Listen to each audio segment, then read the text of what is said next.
Madam bike taxi ಬಂದಾದಾಗಿಂದ business ಏನೋ ಆಗ್ತಿದೆ, but ಅಷ್ಟೊಂದೇನಿಲ್ಲ. ಯಾಕಂದರೆ ಪ್ರತಿಯೊಬ್ಬರು ಆಟೋ ಜಾಸ್ತಿ ಆಗಿದ್ದಾವೆ.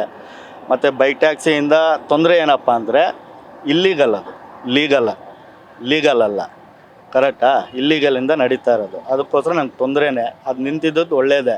ಸರ್, ಅದೇ ಇವಾಗ ಕೋರ್ಟ್ ಹೇಳಿದೆ, ಸರ್ಕಾರ ಹೇಳಿದೆ ಬೇಡ ಬೈಕ್ ಟ್ಯಾಕ್ಸಿ ಅಂತ. ಬೇಡ. ಆದ್ರೆ ಸಾರ್ವಜನಿಕವಾಗಿ ಒಬ್ರು ಲಾಯರ್ ಆಗಿರುವಂತಹ ಬಿಗ್ಬಾಸ್ ಜಗದೀಶ್ ಅವರು ಬೈಕ್ ಟ್ಯಾಕ್ಸಿ ಸಪೋರ್ಟ್ ಮಾಡ್ತಾರೆ ಅಂತ ಇದಕ್ಕೆ ಏನು ಹೇಳ್ತೀರಾ? ಅಸಲು ಅವರು ಲಾಯರೇ ಅಲ್ಲ ಅಂತಲ್ಲ ಮೇಡಮ್, ಎಲ್ಲರೂ ಪ್ರೂಫ್ಸ್ ತೋರಿಸ್ತಾ ಇದ್ದಾರೆ. ಇವ್ರು ಲಾಯರ್ ಅಲ್ಲ, ಮತ್ತು ఢిల్లీ ಹೈಕೋರ್ಟಲ್ಲೂ ಕೂಡ ಇವ್ರು ಲಾಯರ್ ಅಲ್ಲ ಅಂತ ಅದೇನೋ ಪ್ರೂಫ್ಸೇ ಇದ್ದಾವೆ.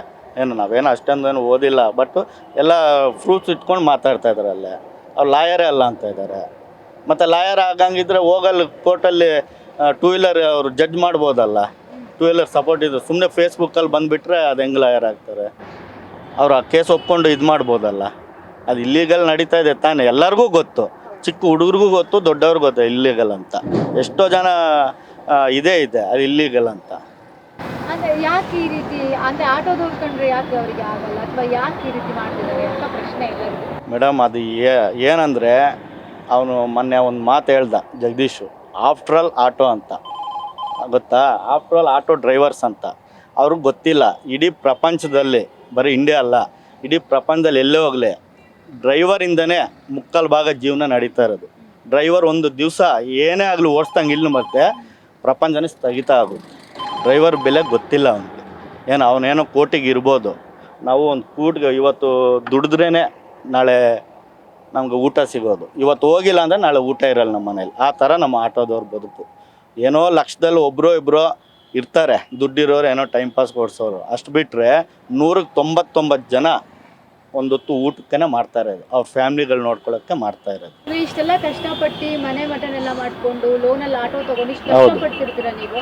ಅದೇ ಇನ್ನು ಯಾರೋ ಬಂದ್ಬಿಟ್ಟು ಅಂದ್ರೆ ಆಟೋದವ್ರು ಹಂಗೆ ಹಿಂಗೆ ದುರಂಕಾರಿಗಳು ಮೀಟರ್ ಹಾಕಲ್ಲ, ಅದು ಮಾಡ್ತಾರೆ ಇದು ಮಾಡ್ತಾರೆ, ಕರೆಕ್ಟಾಗಿ ತಗೊಂಡೋಗಿ ರೈಡ್ ಬಿಡಲ್ಲ, ಈ ರೀತಿ ಎಲ್ಲ ಮಾಡಿದಾಗ ಇಷ್ಟು ಬೇಜಾರಾಗುತ್ತೆ ಮೇಡಮ್. ಬೇಜಾರು ಯಾಕಂದರೆ ಇವಾಗ 100 ಜನ ಕ್ಲೀನಾಗಿ ನಾವು ಆಟೋ ಓಡಿಸ್ತೀವಿ, ಅದ್ರಲ್ಲಿ ಒಬ್ಬರು ಇಬ್ಬರು. ಯಾಕಂದರೆ ಆಟೋ ಸ್ಟ್ಯಾಂಡ್ಗೆ ಅಲ್ಲಿ ಇಲ್ಲಿ ಇರ್ತಾರಲ್ಲ ಲೋಕಲ್ ಅವರು, ಅವ್ರು ಹೆಂಗೆ ಗೊತ್ತಾ, ಒಬ್ಬೊಬ್ರ ಹತ್ರ ಮೊಬೈಲೇ ಇರಲ್ಲ.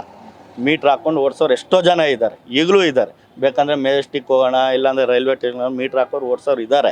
ಒಬ್ಬೊಬ್ರ ಹತ್ರ ಮೊಬೈಲೇ ಇರೋಲ್ಲ. ಒಬ್ಬೊಬ್ರು ಮೊಬೈಲ್ ಇದ್ದರೂ ಕೂಡ ಇವಾಗ ಇದು ಯಾವ್ದು ಮೇಡಮ್, ಎಲೆಕ್ಟ್ರಾನಿಕ್ ಸಿಟಿ. ಇಲ್ಲಿಂದ ಸಿಲ್ಕ್ ಬೋರ್ಡ್ ಹೋಗ್ಬೇಕಂದ್ರೆ 3 ಕಿಲೋಮೀಟ್ರ್, ಈ ಸರ್ವಿಸ್ ರೋಡಿಂದ 3 ಕಿಲೋಮೀಟ್ರ್ ಆಗುತ್ತೆ. ಮಾಮೂಲಾಗಿ 10 ನಿಮಿಷ ಆಗುತ್ತೆ. ಟ್ರಾಫಿಕ್ ಇದ್ದರೆ 40 ನಿಮಿಷ ಆಗುತ್ತೆ. ಮತ್ತು ಇಂಥ ಟೈಮಲ್ಲಿ ನಾವು ಒಂದು 10-20 ರೂಪಾಯಿ ಕೇಳ್ತೀವಿ ಅಷ್ಟೇ. ಆಗಲಿ ನಾವೇನು ದರೋಡೆ ಸುಲಿಗೆ ಏನು ಮಾಡಿಲ್ಲ, ಅವ್ರ ಹತ್ರ ಜೋಬಲ್ಲಿ ಏನು ಕಿತ್ಕೊಂಡಿಲ್ಲ. ಸರ್ ಟ್ರಾಫಿಕ್ ಇದೆ ಹಿಂಗೆ ಕೊಡಿ ಅಂತ. ಒಬ್ಬೊಬ್ಬರು ಇಷ್ಟದಿಂದ ಕೊಡ್ತಾರೆ, ಒಬ್ಬೊಬ್ಬರು ಬೇಜಾರು ಮಾಡ್ಕೊಂಡು ಕೊಡ್ತಾರೆ.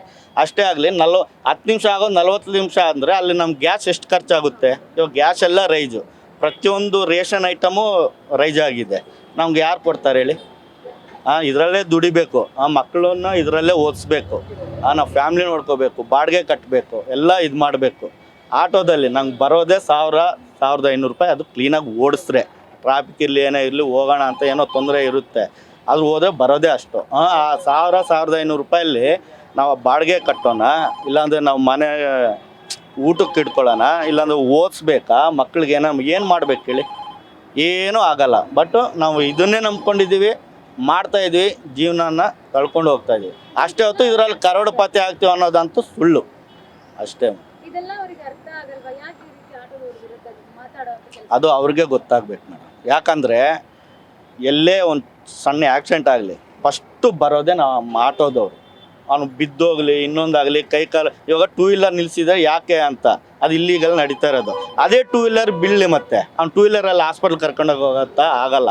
ನಮ್ಮ ಆಟೋನೇ ಬೇಕು, ಇಲ್ಲಾಂದರೆ ಕಾರಲ್ಲಿ ಕರ್ಕೊಂಡು ಹೋಗ್ಬೇಕು. ಆ ಥರ ಅವರು ಅರ್ಥ ಆಗಲ್ಲ ಮೇಡಮ್. ಅವ್ರು ದುಡ್ಡಿರೋರು ಏನೇನೋ ಮಾತಾಡ್ಬೋದು, ಬಟ್ ಆಟೋರ ಜೀವನ ಅವ್ರಿಗೆ ಗೊತ್ತಾಗಲ್ಲ. ಇವಾಗ ಯಾರೋ ಒಬ್ಬರು ಕೆಲವ್ರು ಬಡವರು ಇರ್ತಾರೆ, ಡೈಲಿ 500-600-1000 ರೂಪಾಯಿ ದುಡ್ಕೊಳ್ಳೋರು. ಒಬ್ಬೊಬ್ರ ಹತ್ರ FC ಇನ್ಸೂರೆನ್ಸ್ ಮಾಡಿಸ್ಕೊಳ್ಳೋಕ್ಕಾಗಲ್ಲ, ಸ್ವಲ್ಪ ಲೇಟಾಗಿ ಮಾಡಿಸ್ಕೊತಾರೆ ಅಷ್ಟೇ. ಅವ್ರೇನು ದರೋಡೆಗಳೇನಲ್ಲ, ಏನು ಸ್ವಲ್ಪ ಹಂಗೋ ಹಿಂಗೋ ಇರೋರು FC ಇನ್ಸೂರೆನ್ಸ್ ಎಲ್ಲ ಕ್ಲೀನಾಗಿ ಮಾಡಿಸ್ಕೊತಾರೆ. ನಾವು ಮಾಡಿಸ್ಕೊಂಡಿದ್ವಿ, ಎಲ್ಲ ಇದೆ. ಕೆಲವೊಬ್ಬರು ಜನಕ್ಕೆ ಮಾಡಿಸ್ಕೊಳಕ್ಕೆ ಬರಲ್ಲ, ಆಗಲ್ಲ ಪಾಪ, ತೊಂದರೆಗಳು. ತಿನ್ನೋಕ್ಕಿರಲ್ಲ. ಒಬ್ಬೊಬ್ರು ಮೈ ಮೇಲೆ ನೋಡಿದಿರಲ್ಲ ಮೇಡಮ್, ಡ್ರೈವರ್ಗಳು ಕಾಕಿ ಬಟ್ಟೆನೂ ಸರಿಯಾಗಿ ಹಾಕ್ಕೊಳ್ಳೋಕೆ ಇದಿರಲ್ಲ. ಅಷ್ಟೊಂದು ಆಟೋ ಇದ್ದಾವೆ, ಅಷ್ಟೊಂದು ವೆಹಿಕಲ್ಸ್ ಇದ್ದಾವೆ, ಕಾರ್ ಜಾಸ್ತಿ ಆಗಿದ್ದಾವೆ, ಫ್ರೀ ಬಸ್ ಅಷ್ಟೇ ಹಾಕಿ ಮೇಡಮ್. ಇವು BMTs ಎಷ್ಟೋ ಇದ್ದಾವೆ. ಎಲ್ಲ ಹೊರಗಡೆ ತೆಗಿಲಿ ನೋಡೋಣ, ಎಲ್ಲ ಡಾಕ್ಯುಮೆಂಟ್ಸ್ ಇದಾವೆ, ಅದಕ್ಕೆ ಚೆಕ್ ಮಾಡ್ಸೋಣ. ಜಗದೀಶ್ ಎಷ್ಟೋ ಕಂಪ್ನಿಗಳಿದ್ದಾವೆ, ಎಲ್ಲ ಪಕ್ಕ ಲೀಗಲಾಗಿ ನಡೀತದವ, ನೋಡೋಣ. ಎಲ್ಲದ ಮೇಲೂ ಕೇಸ್ ಹಾಕಲಿ ಮತ್ತೆ ನೋಡೋಣ. ಅವನು ಏನು ಬರೀ ಆಟೋದವ್ರು ಮಾತ್ರ ಇದಾಗಿದ್ದಾರೆ ಅವ್ರಿಗೆ. ಅವನಿಗೆ ಬುದ್ಧಿ ಇಲ್ಲ ಮೇಡಮ್. ಅದಕ್ಕೆ ಬುದ್ಧಿ ಇದ್ದಿದ್ರೆ ಬರೀ ಆಟೋದವ್ರ ಮೇಲೇ ಇದಂತ ಅಲ್ಲ. ಯಾಕಂದರೆ ಅವನು ಯಾವನ ಆಟೋ ಹತ್ಬಿಟ್ಟು ಆಟೋವ್ರ ಕಷ್ಟ ಕೇಳಿದ್ರೆ ತಾನೇ ಅವ್ನಿಗೆ ಗೊತ್ತಾಗೋದು. ಆ ಥರ ಇದೆ ಮೇಡಮ್.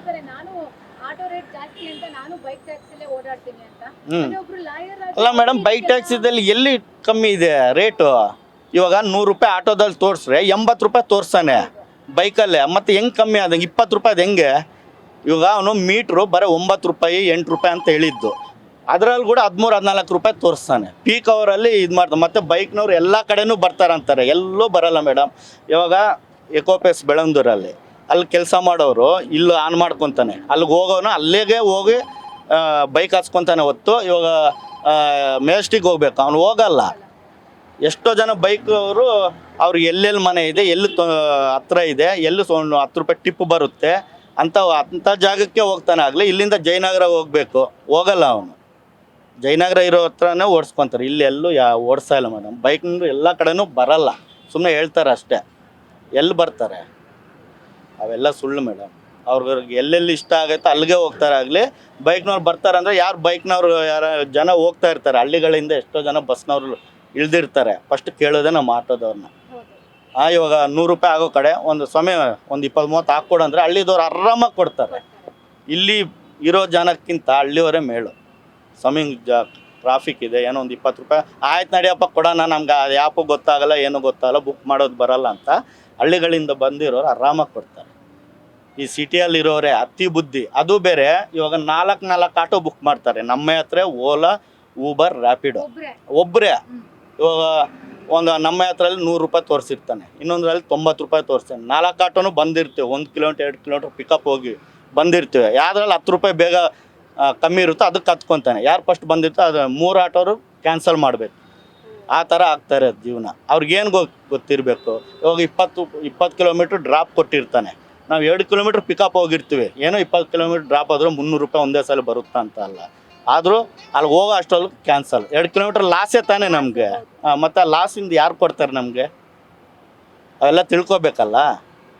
ಅಸಲು ಅವ್ನು ಲಾಯರೇ ಅಲ್ಲ ಅಂತ ಎಲ್ಲರೂ ಹೇಳ್ತಾ ಇದ್ದಾರೆ. ಅದು ಯಾವುದ್ರಲ್ಲಿ ಲಾಯರ್ ಹೋಗ್ಲಿ, ಆ ಬೈಕ್ ಟ್ಯಾಕ್ಸ್ ಅದೇನೋ ತಗೊಂಡು ಅವನೇ ನಡೆಸಲಿ, ನೋಡೋಣ, ಕೋರ್ಟಲ್ಲಿ ಅವನೇ ನಿಂತ್ಕೊಳ್ಳಿ. ಅಷ್ಟೇ ಅಲ್ಲ ಮೇಡಮ್, ಅವನೇ ಜಡ್ಜ್ ಮಾಡಲಿ, ಅವನೇ ಇದು ಮಾಡಲಿ. ನಾನು ಲಾಯರ್ ಅಂತಿದ್ದೆ, ಅವೆಲ್ಲ ಸುಳ್ಳು ಮೇಡಮ್. ನಮ್ಮ ಆಟೋದವ್ರಿಗೂ ಏನೇ ಮಾಡಲಿ, ಕೆಲವು ವರ್ಷಗಳಿಂದ ನಮ್ಮ ಆಟೋ ಇದ್ದೆ ಅಂಥವ್ರು ಎಷ್ಟೇ ಜನ ಬಂದರೂ ನಾವು ಆಟೋ ನಡೆಯುತ್ತೆ, ನಾವು ಓಡಿಸ್ತೀವಿ. ಎಲ್ಲಿ ಯಾವ ಊರಲ್ಲಾಗಲಿ ಯಾವುದೇ ಆಟೋದವ್ರು ಇಲ್ಲದೆ ಆಗಲ್ಲ. ಅದೆಷ್ಟೇ ಮೆಟ್ರೋಗಳಾಗಲಿ, ಎಷ್ಟೇ ಬಸ್ ಸ್ಟಾಪ್ಗಳಾಗಲಿ, ಎಷ್ಟೇ ಬೈಕೇ ಇರಲಿ, ಆಟೋದು ಇರಲೇಬೇಕು. ಯಾರೋ ಮುದುಕರು ಬರ್ತಾರೆ, ಆಟೋನೇ ಹತ್ಕೊತಾರೆ, ಬೈಕಲ್ಲಿ ಕೂತ್ಕೊಳ್ಳೋಕ್ಕಾಗಲ್ಲ. ಯಾರಿಗಾನ ಕಾಲು ಕೈ ಇದಾಗುತ್ತೆ, ಆಟೋನೇ ಬೇಕು.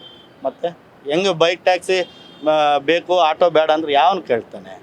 ಯಾರು ದರೋಡೆ ಮಾಡೋಲ್ಲ, ಯಾರು ದರೋಡೆ ಮಾಡಿಲ್ಲ, ಹೋಗಿ ಅವ್ರು ಒಂದು ಜೋಬಲ್ಲಿ ಕಿತ್ಕೊಂಡಿಲ್ಲ. ಕೇಳ್ತೀವಿ, ಇಷ್ಟ ಇರೋರು ಕೊಡ್ತಾರೆ, ಇಷ್ಟ ಇಲ್ದವ್ರು ಹೋಗ್ತಾರೆ, ಅಷ್ಟೇ ಮೇಡಮ್.